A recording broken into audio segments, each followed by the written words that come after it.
Africa is one of the countries with the highest femicide rates in the world. We've been talking about it all month. In fact, it shouldn't just be this month we talk about it. It should be all the time. Now, those police stats are saying that there's a 3% conviction rate in reporting gender-based violence cases. Let me repeat that, just 3%.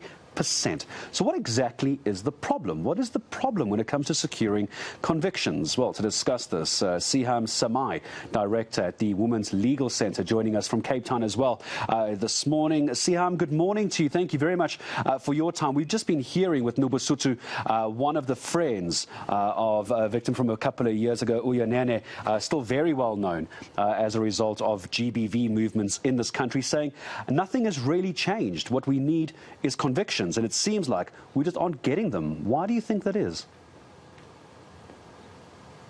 Yeah, thank you very much, and good morning to everyone. With regard to the convictions, I mean, we sitting with more than 50, say 57 to 58,000 sexual offences matters in terms of arrests. But at the end of the day, as you've indicated, not more than 7% even gets not just charged, but there is no conviction. And the reason is it is a range. It is the criminal justice system in itself. One of the reasons is that if you come into the system, there's a lot of secondary victimization. We need to understand, for a woman to even get into the court system, it is a problem. Within the system in itself, you need to be able to know that there is the SAPs, there is prosecution, etc. And in between, there's a lot of retention and there's a lot of withdrawal of matters. And most of the victims or survivors are not even informed about the reason why matters have been withdrawn. So there is a major challenge between the number of arrests and the number of convictions, which stand at 7%. And that is exceptionally, that is very low, which means that there is a major problem with regard to implementation. And also with regard to implementation of the laws. Since the death of Uyanene, which is almost 2 years ago, we have the National Strategic Plan. We have the 24 demands that have come forward in relation to this National Strategic Plan. And we need to be able to work through, because there's a guide to be able to ensure how do we reduce gender-based violence, and we need to be able to implement it. Where do you think we can actually change something on the ground, though?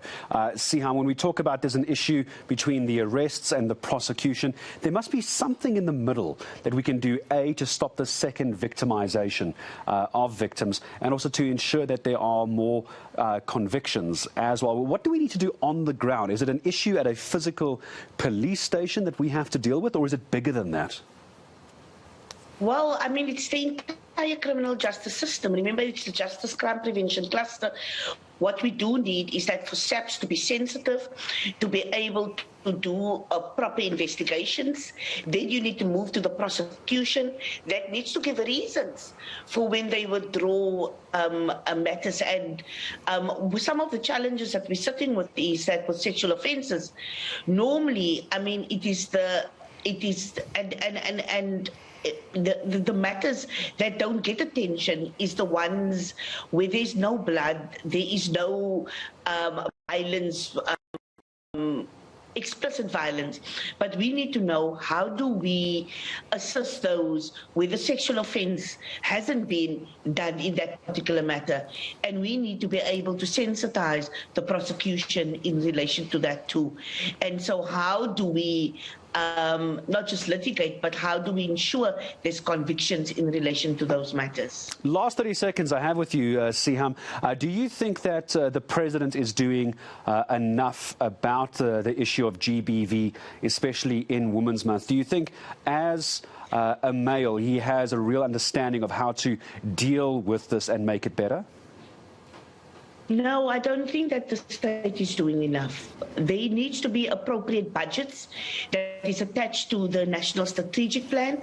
There needs to be budgets that is allocated in relation to the prosecution in terms of SAPs, we need to increase the numbers to be able to ensure that there is more staff to be able to ensure that these matters are investigated and that at the end of the day that there are convictions at the end of the day.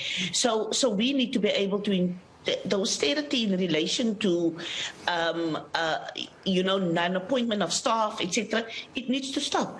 And I think that there is no political will to be able to ensure that there's proper budgets that is being attached. It's one thing to have a national strategic plan. It's one thing to have roles and responsibilities, but it's another if there's no budgets that has been attached. Yeah, I couldn't agree with you more. It comes down to budgeting. With budgeting comes the resources. Always a pleasure to have you with us here on eNCA. Seehaam Samaai, Director at the Women's Legal Centre out of Cape Town, for us this morning here on eNCA.